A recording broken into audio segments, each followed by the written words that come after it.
エミの日本語ラジオ。皆さんこんにちは、エミです。今日はミニラジオドラマ大阪観光をお送りします。登場人物はスペイン人のパブロさんと日本人の山田さんです。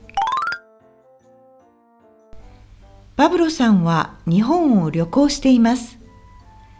今新幹線で東京から大阪に着いたところです。改札口で友達の山田さんと待ち合わせをしています。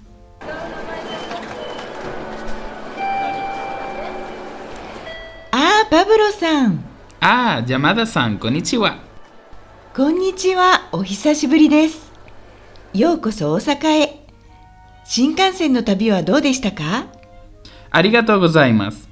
すごく快適でした。そうですか、それは良かったです。でも思ったより時間がかかりました。どのくらいかかったんですか？東京から光で3時間ぐらいかかりました。光に乗ったんですね。のぞみだと2時間半ぐらいで着きますよ。そうなんですか？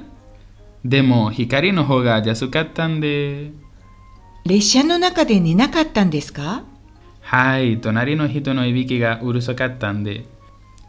でも富士山が見えましたよ。わあ、すごい。よかったですね。写真撮りましたか？はい、ビデオも撮りました。スペインの家族に送ろうと思います。パブロさんは大阪は初めてですか？はい、初めてです。どこか行きたいところありますか？そうですね。何か美味しいものを食べたいです。見学より食べ物の方がいいですか？大丈夫ですよ。大阪には美味しい食べ物がたくさんありますから。まだお昼ご飯には早いので、とりあえずその辺のカフェでお茶を飲みながら予定を決めましょうか。はい、そうしましょう。パブロさんは何を飲みますか？サングリアをお願いします。日本のカフェにはサングリアはちょっとないと思うんですが。そうですか？じゃあ、オレンジジュースをお願いします。わかりました。すみません。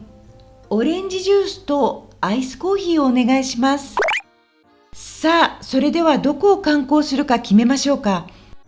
いろいろ観光スポットがあるんですが、やっぱり絶対に行ってほしいのは大阪城かな。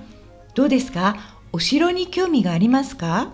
お城には歴史博物館もあって、歴史の資料や美術品なども展示されているんですよ。また最上階の展望台からは大阪市内の素晴らしい景色を見ることもできますよ。わあ、いいですね。行ってみたいです。じゃあ決定。まず大阪城へ行きましょう。ちなみに料金は大人600円。歴史博物館も見学するなら1000円です。大丈夫ですか？ちなみにユーロでどのくらいですか？そうですね。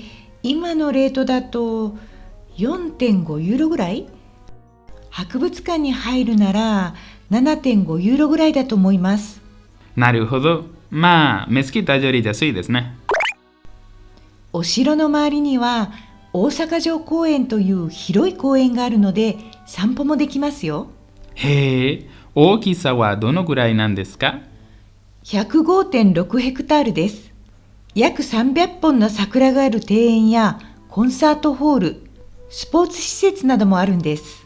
僕、自然が大好きなので嬉しいです。観光に疲れたらそこで休んでもいいですね。そしてその後、大阪の南の道頓堀へ行ってお昼ご飯にしましょう。ネットでグリコの看板見たことがありますか？ありますあります。いつも観光客がいっぱいいますよね。南の中心ですからね。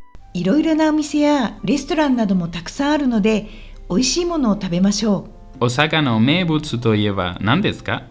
う。大阪は食い倒れの街と呼ばれていて、美味しいものがたくさんあるんですよ。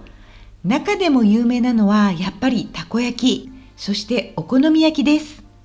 食い倒れって食べたら倒れるんですか？いいえ、美味しいものがたくさんあるので、我慢できずについついいろいろ食べてしまって、お金がなくなって倒れるという意味なんです。でも本当に倒れるということではなくて、それぐらい食べ物が美味しいという意味なんです。ああ、そうですか。よかった。ちょっと心配しました。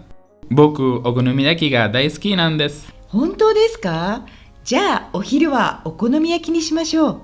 っていうか、スペインでお好み焼きを食べたことがあるんですか？はい。大きな都市に行くと、日本人のお店があるので、そこで食べました。すごく美味しかったです。そうだったんですね。じゃあ今日は美味しいお好み焼き屋さんへ行きましょう。めっちゃお腹空いてきた。こうしてパブロさんと山田さんの楽しい大阪観光が始まりました。今日も最後まで聞いていただき、どうもありがとうございました。次回のラジオドラマもお楽しみに。バイバイ。